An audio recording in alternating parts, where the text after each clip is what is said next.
혹시 오픈런이라는 말 들어보셨습니까? 아시죠? 원하는 물건을 사기 위해서 매장이 문을 열기도 전부터 줄을 서는 거예요. 저희 아이들이 어렸을 때 이 터닝맥 카드라고 하는 변신 자동차 로봇이 엄청 유행했었거든요. 전국적으로 난리가 났었습니다. 이 전국의 품절이라서 이 새 제품이 입고되기 위해서는 이 다른 데서는 살 수가 없고 마트에 가서 줄을 서야만 되는 거예요. 그래서 제가 어떻게 했을까요? 줄을 섰습니다. 성공했을까요? 제가 누굽니까? 성공을 했죠. 네, 어렵게 장난감 2개를 딱 구해서 이제 집으로 온 거예요. 아이들에게 건네주는데 애들이 너무 좋아하는 거예요. 그때 저희 아이들 나이가 5살, 3살. 야, 신상 좋아하는 건 애고 어른이고 없습니다. 자, 둘째는 자는데 이 3살짜리 작은 손에 꼭 쥐고 자는 거예요. 얼마나 귀여웠는지 제가 그걸 보고서 사진을 이렇게 찍어놨어요. 그때 이런 생각했던 기억이 있어요. 만약 우리 아이들이 아빠보다 장난감을 더 좋아하면 어떨까? 이거 심각한 거 아닙니까? 사실 제가 장난감 사다 준 이유는 뭐 때문에 사다 줬죠? 제가 사다 준 것은요, 사랑 때문이지요. 아이의 기쁨이 내 기쁨이니까. 그렇죠? 만약 내 아이가 선물만 좋아하고 아빠의 마음을 모른다면 이거는 정말 서운할 거예요. 이제는 애들이 많이 컸어요. 뭔가를 사주면 고맙다는 이야기를 합니다. 이번에 이제 대학 입시를 앞두고 있기 때문에 아이패드를 하나를 사줬거든요. 그랬더니 고맙다고 그러는 거예요. 밑도 끝도 없이 맥락도 없이 그냥 고맙대요. 그래 알았다 이렇게 얘기를 했지요. 이제는요, 가끔 옛날 그때 사진들을 보면서 웃습니다. 철이 든 거지요. 장난감 속의 마음이, 이 담긴 마음이 더 귀하다는 것을 안 거예요. 신앙도 비슷합니다. 처음에는요, 우리가 교회에 나오고 신앙생활을 시작할 때, 우리가 어렸을 때에는 하나님께서 주시는 것에 관심이 많습니다. 선물에 관심이 많죠. 삶의 문제가 해결되기를 원하고요. 기도가 바로 응답되면 정말 좋은 거예요. 그렇죠? 기도 응답 바로 안 되면 별로 안 좋은 거예요. 복이라면 다 받고 싶어 해요. 그런데 신앙이 성숙해지면 성숙할수록 조금씩 달라져요. 선물보다 누가 더 중요해요? 선물 주시는 분이 중요한 거예요. 응답보다 하나님 자체가 소중한 거예요. 복보다 복의 근원이신 하나님을 찾게 됩니다. 오늘 본문에 등장하는 이 모세가 그런 사람이었어요. 오늘 말씀을 통해서 우리의 기도 생활이 더욱더 깊어질 수 있기를 바랍니다. 자, 출애굽기 33장 15절 말씀입니다. 함께 읽어보겠습니다. 시작. 모세가 주님께 아뢰었다. 주님께서 친히 우리와 함께 가지 않으시려면 우리를 이곳에서 떠나 올려 보내지 마십시오. 아멘. 오늘 말씀을 통해서 우리에게 주시는 기도에 관한 첫 번째 깨달음은 뭘까요? 기도는요, 하나님을 더 원하게 해요. 하나님을 원하게 해요. 모세는 하나님이 주시는 것보다 하나님을 더 원했던 사람입니다. 그래서 오늘 말씀은 우리에게 이렇게 질문을 하고 있는 거예요. 당신은 하나님을 얼마나 더 원하세요? 내 삶에 얼마나 하나님이 필요한 존재이십니까? 아니, 필요한 것이 아니라 하나님은 내 삶에 어떤 가치를 지니시는 분이십니까? 이걸 물어보는 거예요. 본문을 이해하려면 출애굽기 32장으로 우리가 가야 돼요. 이 모세가 시내산 위에 있습니다. 십계명 받으러 간 거잖아요. 하나님께서 직접 지금 그 십계명을 모세에게 전달하고 계시는 거예요. 이스라엘 역사상 가장 영광스러운 순간 아닙니까? 생각해 보세요. 지금 애굽에서 430년 동안 종살이 하다가 이 사람들이 탈출해서 하나님께서 여러 가지 초자연적인 사건들을 통해서 여기까지 인도하셨고 하나님께서 친히 십계명을 주시고 계시는 거예요. 얼마나 기가 막힌 상황이에요. 얼마나 큰 은혜입니까? 그런데 산 아래에서는 예상치 못한 일들이 벌어지고 있었어요. 모세의 부재를 백성들이 기다리지를 못하는 거예요. 40일이 너무 길었던 거예요. 일주일만 가 있었으면 참 좋았을 텐데, 아니 2주일, 3주일만 됐어도 어떻게 견뎠을 텐데 40일이 너무 긴 거예요. 하나님을 신뢰하지 못하고 결국 이 사람들 아론에게 몰려갑니다. 우리를 인도할 신을 만들라. 신을 만들으라고요? 그리고 어떻게 했죠? 가지고 있던 금을 모아서 금송아지를 만듭니다. 저는 이 장면을 읽으면서 이해가 안 되는 거예요. 아니 얼마 전에 홍해 건넜잖아요. 구름기둥과 불기둥을 경험하고 있잖아요. 지금도 우리 옆에 그것이 있잖아요. 만나도 먹었는데 왜 금송아지를 만들었을까요? 말씀을 자세히 보시면요, 이 사람들 하나님 버린 게 아니에요. 오히려 내가 원하는 하나님을 만들어낸 거예요. 제가 강의하고 있는 협성대학교 그 교직원 식당 바로 아래층 본관 7층에 가면은요, 성서 고고학 박물관이 있어요. 거기에 가면 성서 시대의 유물들이 많이 전시가 되어 있습니다. 일반인들 아무나 들어가실 수 있어요. 편하게 왔다 가셔도 괜찮습니다. 그런데 거기 가면 뭐가 있는 줄 아세요? 우상들이 있어요. 바알과 아세라 우상들이 전시가 되어 있는데, 우상이 얼마나 한 줄 아세요? 가장 작은 우상은 새끼손가락만 해요. 가지고 다니기 편리한 신인 거예요. 우리가 왜 부적이 우리의 삶에 능력이 있는 줄 아세요? 부적은 아무런 능력이 없어요. 그런데 우리의 믿음이 거기에 들어가니까 능력이 생기는 거예요. 우리가 믿음의 가치를 가지고 거기에 능력을 부여하는 거예요. 이게 문제라는 것이죠. 우상 숭배의 본질은요, 하나님을 부인하는 게 아니에요. 하나님을 내 뜻대로 바꾸는 겁니다. 지금도 마찬가지예요. 사람들은 하나님 자체를 거절하기보다 자기 방식대로 믿으려고 하는 게 더 큰 문제입니다. 회개 없는 은혜를 원하죠. 순종 없는 축복을 원하고 십자가 없는 영광을 원합니다. 금송아지 사건의 핵심이 바로 그거예요. 이때 하나님은 진노하셨지만 언약을 깨뜨리지는 않으셨어요. 오히려 놀라운 말씀을 하나님께서 하셨는데, 말씀을 좀 볼까요? 출애굽기 33장 1절부터 3절입니다. 함께 읽어보겠습니다. 시작. 너는 가서 내가 이집트 땅에서 데리고 올라온 이 백성을 이끌고 여기를 떠나서 내가 아브라함과 이삭과 야곱에게 맹세하고 그들의 자손에게 주겠다고 약속한 그 땅으로 올라가거라. 내가 한 천사를 보낼 터이니 그가 너를 인도할 것이다. 나는 가나안 사람과 아모리 사람과 헷 사람과 브리스 사람과 히위 사람과 여보스 사람을 쫓아내겠다. 너희는 이제 적과 꿀이 흐르는 땅으로 들어간다. 그러나 나는 너희와 함께 올라가지 않겠다. 아멘. 하나님께서 지금 뭐라고 이야기하시는 거예요? 가나안 땅을 주시겠다고 이야기를 하시는 거예요. 약속도 하나님께서 지키시겠대요. 앞서 천사를 보내셔서 적들을 쫓아내겠다고도 이야기를 해주셨어요. 그런데 마지막 말씀이 중요합니다. 마지막 본문이 어떤 이야기예요? 나는 너희와 함께 올라가지 아니하리니. 나는 너희와 함께 올라가지 않겠다. 저는 이 말씀이 참 무섭습니다. 왜냐하면 많은 사람은 이것만으로도 만족하기 때문입니다. 가나안도 축복도 풍요도 있습니다. 그런데 하나님은 없습니다. 여러분이면 어떻게 하시겠습니까? 어떻게 하시겠어요? 사실 살다 보면 하나님보다 다른 것에 마음 뺏길 때가 엄청 많잖아요.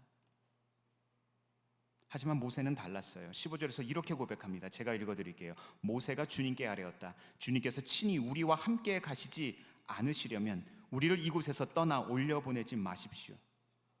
모세는 지난 세월을 통해서 깨달은 거예요. 진짜 축복은 하나님이 주시는 것이 아니라 하나님 자신입니다. 하나님 그분이 우리의 진정한 축복이라는 거예요. 본문에서 함께 가지 않으시려거든, 이 표현은요, 하나님의 얼굴을 의미하는 히브리어입니다. 이 타님이라는 말과 연결이 되는데 이거는 단순한 얼굴을 뜻하는 표현이 아니에요. 존재를 의미하고 임재를 의미하는 표현이에요. 그렇죠. 모세는 하나님의 능력보다 하나님과 동행하기를 원했던 사람이라는 거예요. 그렇습니다. 우리가 만나는 우리의 일상의 문제들 결코 작지 않습니다. 건강도, 재정도, 자녀도, 진로 같은 그런 문제들이 어떻게 보면 넘지 못할 벽처럼 느껴질 때 있잖아요. 여기만 넘어가면 될 것 같은데 이게 안 넘어가고, 문제 하나만 생기는 것이 아니라 두 개, 세 개가 한꺼번에 터지고. 하지만 믿음의 사람들은요, 기도하면 기도할수록 깨닫게 돼요. 하나님은 우리 문제보다 크십니다. 하나님은 우리 문제보다 크십니다. 이거 믿어야 돼요. 그래서 믿음의 사람은요, 문제의 크기가 아니라 하나님의 크심을 보는 거예요. 그리고 그 기도는 하나님의 크심을 바라보게 하는 거예요. 모세도 이거 아는 거예요. 가나안에 들어가는 건 물론 중요하죠. 민족의 미래가 걸린 문제 아닙니까? 얼마나 오랜 세월 이걸 위해서 모세가 준비했어요. 그렇지만 모세는 하나님 없는 가나안보다 하나님과 함께하기를 선택한 거예요. 하나님과 함께하면 광야라도 괜찮습니다. 사랑하는 성도 여러분, 지금 나를 가장 힘들게 하는 거 뭐가 있습니까? 뭐가 여러분을 가장 괴롭게 하세요? 그 문제가 아무것도 아니라는 말이 아니에요. 그보다 더 중요한 것이 있음을 깨달을 수 있기를 바랍니다. 상황보다 크신 주님, 그 주님이 우리의 삶에 인도함을 주고 계시는 거예요. 하나님 없는 가나안보다 하나님과 함께하는 광야를 선택할 수 있는 믿음, 이게 있어야죠. 우리가 하나님께 드리는 기도는요, 하나님보다 작은 것에 만족하지 않게 해요. 좀 바꾸어서 말씀드리면요, 이 세상의 것들을 가볍게 여길 수 있도록 하나님께서 바꿔주시는 거예요. 자, 오늘 하나님께서 우리에게 주시는 두 번째 기도에 관한 깨달음은 뭘까요? 기도는 하나님을 더 알게 합니다. 출애굽기 33장 13절 말씀 같이 한번 읽어보도록 하겠습니다. 시작. 그러시다면 제가 주님을 섬기며 계속하여 주님께 은총을 받을 수 있도록 부디 저에게 주님의 계획을 가르쳐 주십시오. 주님께서 이 백성을 주님의 백성으로 선택하셨음을 기억하시기 바랍니다. 아멘. 이 모세의 기도를 잘 한번 생각을 해봐야 돼요. 지금 금송아지 사건이 터졌잖아요. 어떤 사건이 터졌을 때에는 원인이 있는 것이고 그 과정이 있기 때문에 단지 그 사건만 바라봐서는 안 되는 것이죠. 이 공동체 속에 어떤 영적인 흐름과 어떤 가치관이 있었기 때문에 이 문제가 터진 거거든요. 백성들이 무너지고 공동체가 흔들립니다. 우리가 모세라면 어떤 기도부터 할 거예요?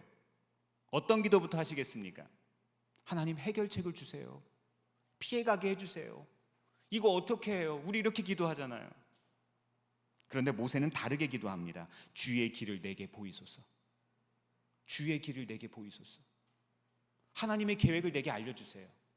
지금 이 문제 상황이 아니라 이 문제 상황을 통해서 하나님께서 나를 인도하시는, 우리 공동체에게 기대하시는 하나님의 계획을 보여주세요. 목적지를 알면 길을 잃지 않습니다. 어떻게 이런 고백을 할 수 있었을까요? 문제보다 하나님께 관심이 있었기 때문이에요.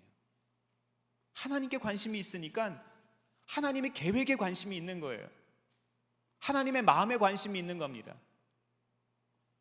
이런 마음을 갖고 있으니까 주님의 성품을 닮을 수밖에 없는 거예요. 모세가 얼마나 혈기 있는 사람이었습니까? 근데 그의 평생에 온 지면에 그보다 온유한 자가 없었다. 주님께서 어떻게 이런 평가를 하십니까? 예수님의 마음을 닮아가는 거예요. 닮아가기 때문에 가능한 겁니다. 이 본문에서 알리시고라는 말은요, 히브리어 야다입니다. 단순히 정보를 안다는 뜻이 아니죠. 경험을 통해서 관계적으로 그 존재를 안다는 거예요. 저는 말씀을 준비하면서 돌아가신 이어령 박사님이 생각이 났어요. 대한민국 최고의 지성인이셨지요. 평생 책을 쓰시고 강연을 하면서 연구하며 살아오신 분이십니다. 하나님에 대해서도 굉장히 많이 알고 계셨을 거예요. 그런데 그분의 삶에 큰 변화가 있었던 순간이 있었습니다. 사랑하는 딸 미나 씨가 암투병을 하게 된 거예요. 서울대를 나와서 미국에서 변호사하고 있던 그 딸. 사랑하는 아버지의 눈에는 이해되지 않는 일이었습니다.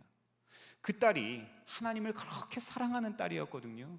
근데 그 딸이 자기의 것들을 내려놓고 목사가 되기로, 사역을 하기로 서원까지 했던 딸인데 이 딸이 어떻게 그렇게 되냐고요. 그런데 더 놀라운 것은 딸의 모습이었습니다. 병이 깊어질수록 원망하기보다 하나님을 더 붙드는 거예요. 죽음을 앞둔 순간에도 두려움보다 소망을 이야기했습니다. 결국 딸이 아버지보다 먼저 하나님 품에 갔어요. 이 아버지가 그 모든 과정을 곁에서 지켜본 거예요. 그리고 딸을 먼저 떠나보낸 뒤에 나는 하나님에 대해 알고 있었지만 하나님을 아는 것이 아니었다, 이렇게 고백하셨어요. 평생 하나님에 대한 지식을 가지고 있었지만 딸의 믿음을 통해서 비로소 하나님을 인격적으로 만난 겁니다. 네, 그렇습니다. 하나님에 대해 아는 것과 하나님을 아는 것은 다른 겁니다. 모세도 지금 그것을 구하고 있는 거예요. 하나님에 대한 정보가 아니라 하나님을 더 깊이 알기를 원합니다. 하나님의 마음을 알기를 원합니다. 당신의 계획을 알기를 원합니다. 이렇게 기도하는 거예요. 우리 삶을 한번 좀 생각해 볼까요? 문제 생기면 문제만 보죠. 상황 생기면 상황에 빠져요. 그런데 하나님을 알아갈수록 우리의 관심이 조금씩 바뀌어가요. 문제 해결보다 하나님을 찾는 거죠. 응답 자체보다 하나님을 구하는 거죠. 하나님이 무엇을 주시는가 보다 하나님이 어떤 분이신지에 대해서 더 궁금해합니다. 그렇죠. 이게 성숙입니다. 이게 믿음의 성숙이고 이것이 기도의 성숙이라는 거예요. 사랑하는 성도 여러분, 이해가 안 되세요? 왜 내게 그런 일이 생기냐고요? 왜 나만, 왜 하필 나에게 라고 생각하세요? 기도해도 여전히 답답하십니까? 그럴수록 하나님을 더 깊이 알아야 돼요. 내가 쥐고 있는 것들을 이제는 내려놓아야 돼요. 기도는 문제를 해결하는 수단이기 이전에 하나님을 알아가는 통로입니다. 기도는 내 생각보다 하나님의 뜻을 구하게 하는 거예요. 내 계획보다 하나님의 길을 구하게 하고 하나님을 더 알아갈수록 우리는 하나님께서 누구이신지를 신뢰할 수 있게 되는 거예요. 내가 믿는 것이 아니라 믿어지는 거예요. 오늘 모세가 그랬던 것처럼 우리의 삶에도 하나님을 더 깊이 알아가는 은혜가 있기를 바랍니다. 오늘 하나님께서 우리에게 주시는 세 번째 기도에 관한 깨달음, 영적 깨달음은 뭘까요? 기도는 하나님의 영광을 경험하게 합니다. 하나님의 영광. 저 오늘 우리 성가대 찬양하는데 눈물 나서 저는 눈물을 애써 참았습니다. 그 찬양이 내 마음에 믿어지는 거예요. 그 찬양의 가사가 내 마음에 공명이 되는 거예요. 똑같은 찬양인데 어떻게 다른 사람들에게 각각 다르게 영적으로 증거가 되겠습니까? 살아계신 하나님의 말씀이자 찬양이니까 그런 거예요. 기도가 깊어질수록 모세의 관심이 점점 달라지고 있습니다. 하나님이 주시는 것에서 하나님께로, 응답에서 하나님께로, 축복에서 하나님께로 나아가고 있는 거예요. 출애굽기 33장 18절 말씀 제가 한번 읽어드릴게요. 그때에 모세가 저에게 주님의 영광을 보여주십시오 하고 간청하였다. 본문에서 영광이라는 말은요, 히브리어 카보드인데 이게 원래는 무게라는 뜻이에요. 무게. 가볍지 않은 존재, 비교할 수 없는 가치, 하나님의 거룩하심과 위대하심을 이야기를 하는 거죠. 모세 기도는요, 단지 소원 비는 게 아니에요. 내 꿈을 성취하는 게 아니에요. 하나님, 하나님을 내게 보여주세요. 내가 하나님을 더 알게 해주세요. 하나님을 더 깊이 느끼게 해주세요. 하나님을 더 닮게 해주세요. 이렇게 기도하고 있는 거예요. 하나님께서는 이런 모세의 기도에 응답하신 거예요.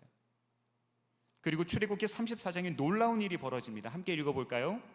34장 29절입니다. 시작. 모세가 두 증거판을 손에 들고 시내 산에서 내려왔다. 그가 산에서 내려올 때에 그의 얼굴에서는 빛이 났다. 주님과 함께 말씀을 나누었으므로 얼굴에서 그렇게 빛이 났으나 모세 자신은 전혀 알지 못하였다. 아멘. 아멘. 무엇이 변했습니까? 광야가 변했어요? 지금 상황이 변했습니까? 이스라엘 백성들이 갑자기 말을 잘 듣습니까? 아니잖아요. 내가 변한 거예요. 내가. 근데 내가 변한 것을 나는 알아요, 몰라요? 나는 몰라요. 다른 사람들이 인정해주는 내가 진짜 나이지, 내가 인정하는 내가 진짜 내가 아니에요. 저는 이것이 기도의 가장 큰 응답이라고 믿습니다. 우리는 환경이 바뀌기를 원하죠. 이거 바꿔주세요. 문제 해결되면 어떤 이유든 상관이 없어요. 그냥 오케이. 그런데 하나님은 우리를 먼저 바꾸세요. 기도하는 사람에게 가장 먼저 일어나는 기적은 환경의 변화가 아니라 나의 변화, 내 자신의 변화입니다. 예전에는 쉽게 분노하던 사람이 이제는 참는 거예요. 2번 화내던 사람이 1번 화내는 거예요. 예전에는 불평하던 사람이 감사하는 거예요. 불평의 횟수가 줄어드는 겁니다. 예전에는 사람만 의지하던 사람이 하나님을 바라보는 기도를 시작을 하는 거예요. 예전에는 내 뜻만 주장했던 사람이 다른 사람의 이야기를 듣기 시작합니다. 다른 사람 이야기 1분도 못 듣던 사람이 이제는 2분도, 10분도, 1시간도 들을 수 있는 사람으로 변하는 거예요. 왜 그렇습니까? 하나님의 영광을 경험했기 때문입니다. 하나님의 영광을 경험하면 이렇게 할 수 있어요. 문제가 없어졌기 때문이 아니라, 광야가 끝났기 때문도 아니라, 하나님이 더 크게 보이기 시작했기 때문입니다. 이 세상보다 하나님이 더 크시다는 것이 보이는 거예요. 영적 눈이 뜰 수 있기를 바랍니다. 그래서 하나님의 영광을 경험한 사람들은요, 이 세상을 바라보는 가치관이 달라지는 거예요. 사도 바울은 이것을 이렇게 설명합니다. 같이 한번 읽어볼까요? 고린도후서 3장 18절 시작. 우리는 모두 너울을 벗어버리고 주님의 영광을 바라봅니다. 이렇게 해서 우리는 주님과 같은 모습으로 변화하여 점점 더 큰 영광에 이르게 됩니다. 이것은 영이신 주님께서 하시는 일입니다. 아멘. 이 영광 우리 모두 누릴 수 있기를 바랍니다. 자, 하나님의 영광을 바라본 결과는 변화예요. 변화가 있어야죠. 영광스러운 하나님을 경험한 사람은요, 그분을 닮을 수밖에 없는 거예요. 부부가 얼마나 닮습니까? 부모 자녀가 얼마나 닮아요? 기도가 깊어질수록 우리의 얼굴도 달라지는 거예요. 우리의 말도 달라지고 우리의 사람의 됨됨이도 달라지는 거예요. 하나님의 흔적들이, 하나님의 향기가 우리의 삶에 생기는 거예요. 사랑하는 성도 여러분, 마지막으로 그분의 임재 앞에 머물렀었던 때가 언제입니까? 언제이세요? 그분을 우리가 마음속 깊이 경험했던 그 순간, 언제가 마지막이었습니까? 하나님의 임재 때문에 마지막으로 눈물 났던 것이 언제입니까? 마지막으로 하나님 때문에 가슴이 뜨거워졌던 것이 언제예요? 예수님의 이름으로 하나님의 영광이 우리 가운데 있기를 원합니다. 자, 그래서 이번 주에 뭐가 있어요? 금요 등불 기도회 있잖아요. 나오셔야겠죠. 분명한 은혜가 있습니다. 사모한 자들에게 사모한 만큼 주시는 하나님의 은혜가 있어요. 우리는 반드시 하나님의 임재 가운데 머물러야 합니다. 하나님의 성품을 닮아야 돼요. 기도는 그분의 영광을 경험하는 열쇠예요. 오늘 본문의 모세는 하나님 없는 가나안보다 하나님이 함께 하시는 광야를 선택했잖아요. 가나안 중요하죠. 얼마나 오랜 시간 기다렸어요. 모든 사람들이 가나안에 들어가기를 목을 메고 있어요. 민족의 미래가 걸린 문제입니다. 그러나 모세는 그것보다 더 중요한 것을 봤잖아요. 하나님의 임재, 하나님 자체, 하나님이 인도하시는 삶. 어릴 때는 장난감이 전부인 줄 알지만 철이 들면 장난감보다 뭐가 더 중요해요? 아버지의 마음이 더 소중하잖아요. 사랑하는 성도 여러분, 우리도 하나님이 주시는 것보다 하나님을 더 사모할 수 있기를 바랍니다. 상황보다 크신 주님, 그 주님이 우리의 삶을 바꾸시는 거예요. 내가 바꾸는 게 아니에요. 기호 1번이 바꾸는 게 아니에요. 기호 2번이 바꾸는 게 아니란 말입니다. 기호 3번, 4번도 아무 소용이 없어요. 정치 이데올로기 위에 우리의 믿음이 서야죠. 하나님이 하십니다. 그리고 이번 한 주간도 하나님 없는 광야보다, 하나님 없는 가나안보다 하나님과 함께하는 광야를 더 사모할 수 있기를 주의 이름으로 축원합니다. 기도하겠습니다.